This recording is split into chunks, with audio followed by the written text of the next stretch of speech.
हरे कृष्णा। नित्यम भागवत सेवया की आज की क्लास में आप सबका हार्दिक स्वागत है। आज हम पढ़ेंगे भगवद गीता अध्याय 2 श्लोक संख्या 2 से। श्री भगवानुवाच कुतस्त्वाकश्मलमिदं विषमे समुपस्थितम् अनार्यजुष्टमस्वर्ग्यम् अकीर्तिकरमर्जुन। अनुवाद। श्री भगवान ने कहा, हे अर्जुन, तुम्हारे मन में ये कल्मश आया कैसे? ये उस मनुष्य के लिए तनिक भी अनुकूल नहीं है जो जीवन के मूल्यों को जानता हो। उससे उच्च लोक की नहीं अपितु अपयश की प्राप्ति होती है। तो ये श्लोक बहुत इम्पोर्टेंट है क्योंकि ये भगवान सबसे पहली बार भगवद गीता में ये सबसे पहला श्लोक भगवान बोल रहे हैं। इस श्लोक में कहा गया श्री भगवान वाच। अभी जैसे अर्जुन बोलते थे तो बोलते थे अर्जुना वाच, संजय बोलते थे तो बोलते संजय वाच, धृतराष्ट्र बोलते थे तो बोलते धृतराष्ट्र वाच। लेकिन भगवान बोलते हैं तो ये नहीं बोलते कृष्ण वाच, वो बोलते हैं भगवान वाच।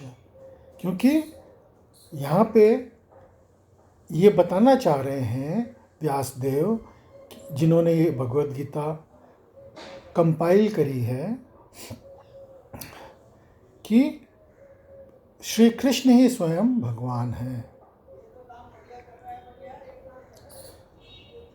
तो यहाँ पे भगवान बोलते हैं कुतस्त्वा, कहाँ से, कस्मिदम, कैसे, मतलब शुरुआत ही बोल रहे हैं कि किस लिए, कैसे। हे अर्जुन, मैं तो तुमको आर्य समझता था। आर्य का मतलब क्या होता है? आर्य का मतलब होता है जो वेदों को जानता है और जो वेद की पद्धति से कार्यक्रम करता है। लेकिन तुम जो ये बातें कर रहे हो ये तो वेदों के लायक बातें नहीं हैं। ये तो अनार्य है। अभी सोचो कि तुम जैसे बोल रहे हो कि भाई मैं युद्ध नहीं करूँगा, मैं जंगल में चला जाऊँगा, तो ये पीछे से ये लोग क्या बोलेंगे? अर्जुन तो कायर है, लो क्या फ़ायदा, तुम जो है तुरंत से बिगड़ जाओगे और वापस युद्ध के लिए आओगे, तो तुमको फिर से युद्ध के लिए आना ही पड़ेगा। तुम अपना धर्म छोड़ नहीं सकते। जिसका बड़ा नाम होता है वही बदनाम होता है और वो अपनी बदनामी से ही डरता है। तो तुम्हारा नाम है कि तुम एक योद्धा हो और तुम एक आर्य हो, समझदार हो, क्षत्रिय हो, तो तुम अपना धर्म का पालन करो।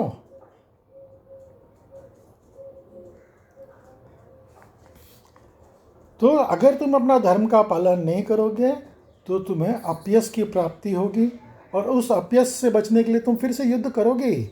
चाहे तुम अभी ये बोल के जा रहे हो कि मैं युद्ध छोड़ने जा रहा हूँ, लेकिन फिर तुम आकर के लौट के आकर के युद्ध करोगे। जब लोग तुमको अपयश देंगे तो तुम फिर लौट के आके युद्ध करोगे। तो जितने भी तर्क अर्जुन ने पहले दिए थे उन सब तर्क को भगवान एक एक करके अभी नकारते जाएंगे। अब जो हम अभी आगे देखेंगे कि अर्जुन के सारे तर्क, जितने भी तर्क अर्जुन ने दिए थे वो सब भगवान नकार देंगे। तात्पर्य पढ़ेंगे। श्री कृष्ण तथा भगवान अभिन्न हैं, इसलिए श्री कृष्ण को संपूर्ण गीता में भगवान ही कहा गया है। भगवान परम सत्य की पराकाष्ठा है।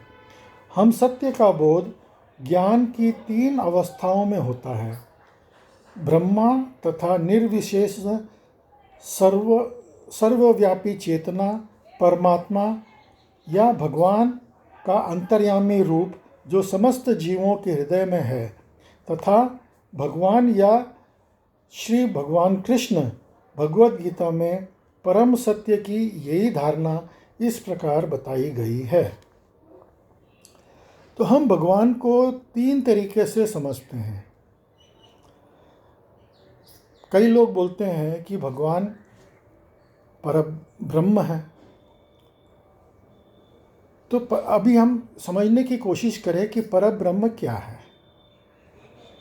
परब्रह्म जो है वो एक ब्रह्म ज्योति है। जैसे हमने देखा है कि किसी महान संत के चेहरे के चारों तरफ एक ऊर्जा होती है। उस ऊर्जा, उस तेज को जो है हम देख करके बोलते हैं ओह कितना तेजस्वी व्यक्ति है। तो उसी तरह से भगवान के भी चारों तरफ एक ऊर्जा होती है। उस ऊर्जा, उसको हम बोलते हैं ब्रह्म ज्योति। तो ब्रह्म ज्योति जो है ये भगवान की ऊर्जा है। तो हम लोग जो है उसको इस तरह से समझते हैं कि भाई यही भगवान है। नहीं, जैसे जो लोग सूर्य को देखेंगे तो सूर्य की किरण को देख करके वो बोलते हैं कि सूर्य का उदय हो गया,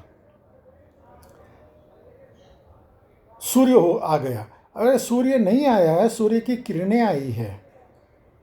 तो इसी तरह से जो भगवान की जो ज्योति है वो भगवान नहीं है, वो भगवान की ज्योति है और भगवान स्वयं अलग हैं। थोड़ा और आगे समझते हैं। कई लोग जो है वो बोलते हैं भगवान परमात्मा है, सबके हृदय में वास करते हैं।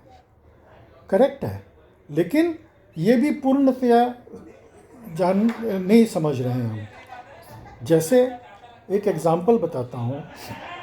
चंद्रमा का प्रतिबिंब हम अगर 100 घड़े में पानी भर करके रख देते हैं तो हर घड़े में हमको चंद्रमा का प्रतिबिंब दिखाई देता है। लेकिन हम ये नहीं बोलते कि ये चंद्रमा है। चंद्रमा तो जो है वो अलग है, उसका प्रतिबिंब अलग है। उसी तरह से परमात्मा स्वरूप जो भगवान सबके हृदय में वास करते हैं वो भगवान का प्रतिबिंब है। भगवान अलग हैं और भगवान का प्रतिबिंब परमात्मा स्वरूप वो अलग है। थोड़ा और आगे समझते हैं। अब जो लोग जो है वो ये सूर्य के बारे में अध्ययन करते हैं, वो ये समझते हैं कि सूर्य की सतह कैसी होती है, सूर्य के अंदर भी लोग रहते हैं। जैसे फॉर एग्ज़ाम्पल, जैसे हम एक रात के अंधेरे में एक ट्रेन दूर से आ रही है, तो ट्रेन आती है तो हमको पहले क्या दिखाई देती है, उसकी जो हेडलाइट है रोशनी वो दिखाई देती है, जिसको कंपेयर किया गया ब्रह्म ज्योति से। ट्रेन थोड़ी और नज़दीक आती है तो हमको क्या दिखाई देता है, ट्रेन की इंजन है, डब्बे हैं। तो ट्रेन के इंजन, डब्बे, उसको जो है परमात्मा से कंपेयर किया गया है। या चंद्रमा के जो हिस्से हैं जो हम मटके के अंदर प्रतिबिंब देखते हैं उससे कंपेयर किया गया है। और जब ट्रेन एकदम नज़दीक आ जाती है तो हम देखते हैं कि ट्रेन के डब्बों के अंदर यात्रीगण बैठे हुए हैं, सफ़र कर रहे हैं।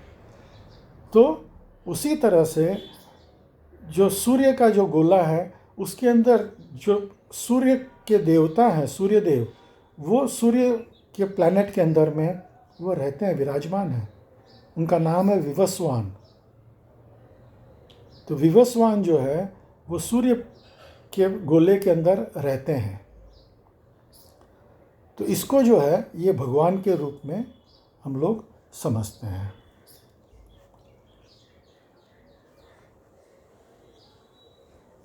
परम सत्य का ज्ञान, परम सत्य के अनुभव ज्ञान की 3 व्याख्याओं में करता है और ये सब व्याख्याएं एक रूप है। ये ब्रह्म, परमात्मा तथा भगवान के रूप में व्यक्त की जाती है। इन 3 दिव्य पक्षों को सूर्य के दृष्टांत द्वारा समझाया जा सकता है, क्योंकि इनके भी 3 विभिन्न पक्ष होते हैं तथा धूप, सूर्य की सतह तथा सूर्यलोक स्वयं, जो सूर्य के प्रकाश को अध्ययन करता है वो नौसिखिया है। जो सूर्य की सतह को समझता है वो कुछ आगे बढ़ा हुआ होता है, और जो सूर्य लोक में प्रवेश कर सकता है वह उत्तम ज्ञानी है। जो नौसिखिया सूर्य प्रकाश उसकी विषय व्यक्ति तथा उसके निर्विशेष प्रकृति के अखंड तेज के ज्ञान से ही तुष्ट हो जाता है, वह उस व्यक्ति के समान है जो परम सत्य के ब्रह्म रूप को ही समझ सकता है।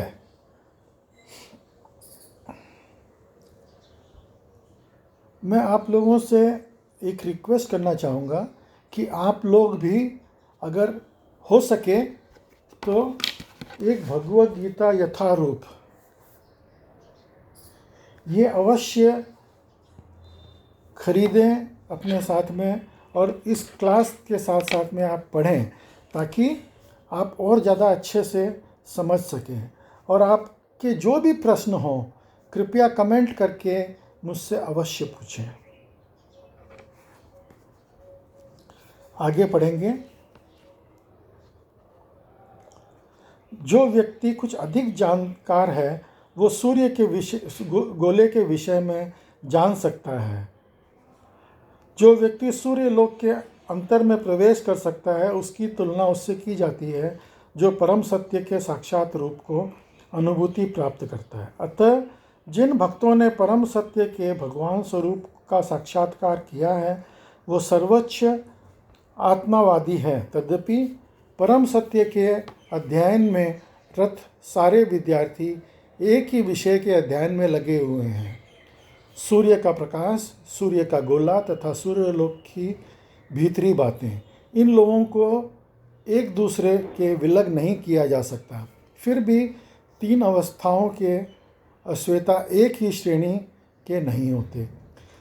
अब इसका एग्जाम्पल अगर हम समझें तो हमारे हृदय के बारे में बच्चों को नर्सरी में बताया जाता है कि शरीर के हृदय में शरीर के अंदर एक हृदय होता है, और जो चलता है तो आदमी जीवित रहता है।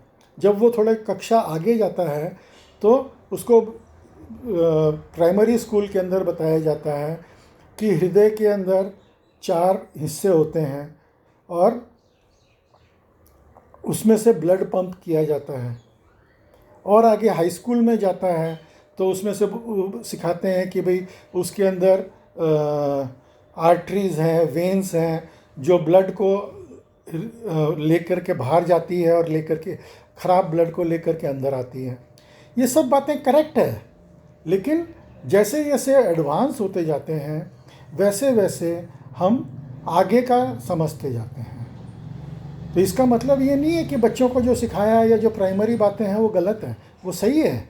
लेकिन जो डॉक्टरों की पढ़ाई में जब आते हैं, जब हार्ट सर्जन हार्ट को ऑपरेट करता है तो उसको कई एडवांस चीज़ें बताई जाती है।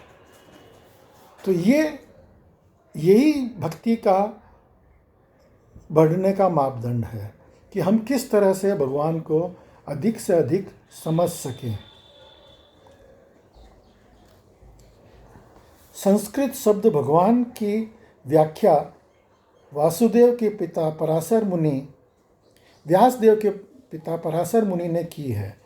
समस्त धन शक्ति यश सौंदर्य ज्ञान तथा त्याग से युक्त परम पुरुष भगवान कहलाता है। अब भगवान के 6 ऐश्वर्य होते हैं। अब वो 6 ऐश्वर्य क्या है? समस्त धन। आज सबसे अधिक धनी व्यक्ति कौन है? भगवान है। सबसे शक्तिवान कौन है?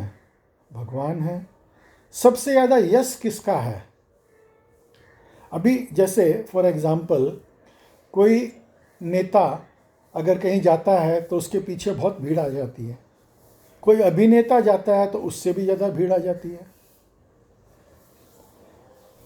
प्राइम मिनिस्टर ऑफ इंडिया जाता है या प्रेसिडेंट ऑफ अमेरिका आता है और भीड़ आ जाती है। लेकिन हम एक एग्ज़ाम्पल देते हैं, जगन्नाथपुरी में जब भगवान जगन्नाथ रथ यात्रा पे निकलते हैं तो कितने लोग आते हैं? भगवान की रथ यात्रा में सम्मिलित होने के लिए करोड़ों लोग आते हैं। तो सबसे ज़्यादा यशवान कौन है? भगवान है। सौंदर्य, ये तो जग विदित है कि भगवान सबसे ज़्यादा सुंदर है, उनसे सुंदर और कोई हो ही नहीं सकता है। आज एक विदेशी व्यक्ति घूमते फिरते मंदिर में पहुंच गया। वो अलग अलग मंदिर देख करके भगवान कृष्ण के मंदिर में पहुंचा। वो बोला, अरे ये आपके जो हैं, ये लगता है आपके सारे भगवानों के बॉस हैं। लोगों ने पूछा, भाई आपने ये कैसे मालूम किया? बोला, ऐसा है कि बाकी सबके हाथ में हथियार है, लेकिन ये आराम से बंसरी बजा रहे हैं। तो इससे ये लगता है कि ये सबके बॉस हैं, इनको किसी चीज़ की चिंता नहीं है। और ये इतने सुंदर हैं, माने सबसे सुंदर यही लगते हैं। अगला गुण है ज्ञान। अभी ज्ञान, भगवान से ज़्यादा ज्ञान किस में है? ये जितने भी चारों वेद हैं, ये भगवान ने दिए हैं ब्रह्मा जी को। श्रीमद् भागवतम के दूसरे स्कंद के अंदर इसका वर्णन आता है कि किस तरह से भगवान ने ब्रह्मा जी को दीक्षित किया चारों वेद का उच्चारण दे करके। और त्याग, अब सोचो, भगवान इस सृष्टि के मालिक हैं। ये सृष्टि उन्होंने बनाई, इतनी सुंदर सृष्टि है, इसमें सब तरीके के ऐशो आराम सब कुछ है, लेकिन उन्होंने इसको अपने लिए नहीं रखी, हमारे लिए दे दी। वैराग्य, भगवान जो है किसी चीज़ में लिप्त नहीं है, वो एकदम वैरागी हैं। परम पुरुष श्री भगवान कहलाते हैं, इसीलिए वो परम पुरुष श्री भगवान कहलाते हैं। ऐसे अनेक व्यक्ति हैं जो अत्यंत ही धनी हैं, अत्यंत शक्तिमान हैं, अत्यंत सुंदर हैं और अत्यंत विख्यात, विद्वान तथा विरक्त भी हैं, किंतु कोई अधिकार ये नहीं कह सकता कि उसके पास सारा धन, शक्ति आदि है। एकमात्र कृष्ण ही ऐसा दावा कर सकते हैं, क्योंकि वे भगवान हैं। ब्रह्मा, शिव या नारायण सहित कोई भी जीव कृष्ण के समान पूर्ण ऐश्वर्यवान नहीं है। अतः ब्रह्म संहिता में स्वयं ब्रह्मा जी का निर्णय है कि कृष्ण स्वयं, तू भगवान स्वयं, न तो कोई उनके तुल्य है, न उनसे बढ़ के है। वे आदि स्वामी या भगवान हैं, गोविंद के रूप में जाने जाते हैं और समस्त कारणों के कारण हैं। ईश्वर परम कृष्ण सच्चिदानंद विग्रह, अनादिर आदिर गोविंद, सर्व कारण कारणम। ऐसे अनेक पुरुष हैं जो भगवान के गुणों से युक्त हैं, किंतु कृष्ण परम हैं, क्योंकि उनसे बढ़कर कोई नहीं। वे परम पुरुष हैं और उनका शरीर सच्चिदानंद है। वे आदि भगवान गोविंद हैं और समस्त कारणों के कारण हैं। अब सच्चिदानंद का क्या मतलब होता है? हमारा शरीर जो है वो पंचभूत से बना हुआ है, लेकिन भगवान का शरीर बना हुआ है सत, चित्त और आनंद। सत का मतलब जो कभी नष्ट नहीं होता। चित्त का मतलब नॉलेज, भगवान के अंदर सारी नॉलेज है। और आनंद, भगवान सबसे ज़्यादा आनंद देने वाले हैं। तो सच्चित आनंद स्वरूप है। इसका ये मतलब नहीं है कि भगवान का कोई स्वरूप नहीं है, भगवान का स्वरूप है। कई लोग बोलते हैं भगवान निराकार है, लेकिन नहीं, भगवान निराकार नहीं। भगवान का स्वरूप का वर्णन श्रीमद् भागवतम में किया गया है और हम उसके बारे में आगे डिस्कस करेंगे डिटेल में। एते चांस कला पुंसम कृष्णस्तु भगवान स्वयं।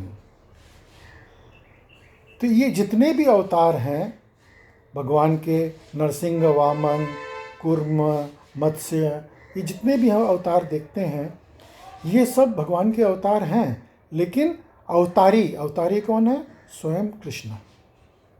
जैसे अगर हम कोई पिक्चर देखते हैं तो उसके अंदर हम अमिताभ बच्चन को देखते हैं। अमिताभ बच्चन किसी में जादूगर का रोल कर रहा है, किसी में तूफान का रोल कर रहा है, किसी में कोई और रोल कर रहा है, लेकिन हम ये समझ रहे हैं कि ये वही अमिताभ बच्चन है जो अलग अलग रोल के अंदर अलग अलग कार्यक्रम कर रहा है। उसी तरह से भगवान अलग अलग लीलाएं करने के लिए अलग अलग अवतार लेते हैं, लेकिन स्वयं भगवान कृष्ण ही हैं, वही ओरिजिनल हैं।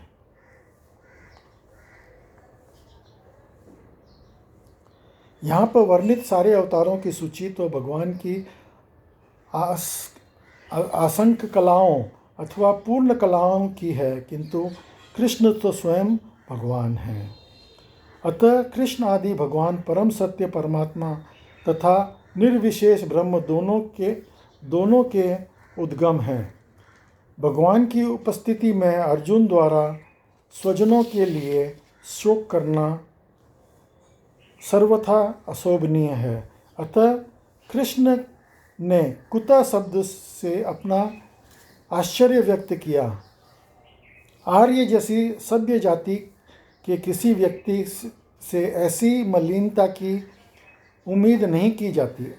आर्य शब्द उन व्यक्तियों पर लागू होता है जो जीवन के मूल्यों को जानते हैं और जिनकी सभ्यता आत्म साक्षात्कार पर निर्भर करती है। देहात्म बुद्धि से प्रेरित मनुष्यों को ये ज्ञान नहीं रहता कि जीवन का उद्देश्य परम सत्य विष्णु या भगवान का साक्षात्कार है, तो भौतिक जगत के ब्रह्म स्वरूप से मोहित हो जाते हैं। अतः वे ये नहीं समझ पाते कि मुक्ति क्या है। जिन पुरुषों को भौतिक बंधन से मुक्ति का कोई ज्ञान नहीं होता, वे अनार्य कहलाते हैं। तो आर्य को सारी ज्ञान होना चाहिए, ऐसा इसीलिए भगवान अर्जुन से कहते हैं कि तुम ये अनार्य जैसी बातें क्यों कर रहे हो, ये इस तरह की कमजोरी तुम्हारे अंदर कैसे आ गई। यद्यपि अर्जुन क्षत्रिय था, किंतु युद्ध से विचलित होकर वो अपने कर्तव्य से गुमराह हो रहा था। उसकी ये कायरता अनार्यों के लिए भी शोभा देने वाली हो सकती है। कर्तव्य पथ से इस प्रकार का विचलन न तो आध्यात्मिक जीवन में प्रगति करने में सहायक बनता है, न ही इससे इस संसार में ख्याति प्राप्त की जा सकती है। भगवान कृष्ण ने अर्जुन द्वारा अपने स्वजनों पर इस प्रकार की करुणा का अनुमोदन नहीं किया। तो भगवान एक एक करके अर्जुन की सारी जो उसने तथ्य दिए थे उसको नकार रहे हैं। आज की क्लास में आप लोग सम्मिलित हुए, उसके लिए बहुत बहुत धन्यवाद। हरे कृष्णा।